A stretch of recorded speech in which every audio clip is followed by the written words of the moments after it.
Ethan's hands were red from the cold as he helped his grandpa deliver newspapers every morning at dawn. He never wore gloves, because he didn't have any. One icy morning, Mrs. Carter, an elderly woman on his route, noticed his shivering hands. "Where are your gloves, young man?" she asked, concerned. Ethan smiled through the chill, saying, "Don't worry, cold hands, warm heart." Mrs. Carter didn't reply.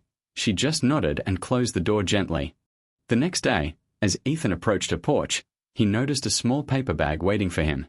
Inside was a pair of wool gloves, stitched with care, soft and warm in his cold hands. There was also a handwritten note that read, "From someone who knows cold hands too well." Ethan slipped the gloves on, feeling every thread like a quiet thank you wrapped around his fingers. They weren't store-bought, they were handmade, and that made them special. Every stitch was kindness, every loop a silent gesture of gratitude. That winter, Ethan's hands stayed warm, not just from the gloves, but from being remembered. Because when someone notices the small struggles, it can thaw the deepest cold. He continued his paper route, hands no longer aching, heart no longer unnoticed. And every time he passed Mrs. Carter's porch, he smiled, knowing kindness had left its mark. Ethan learned that real warmth doesn't always come from what you wear. Sometimes, it's from who cares. That morning, a simple act stitched two hearts together with invisible thread.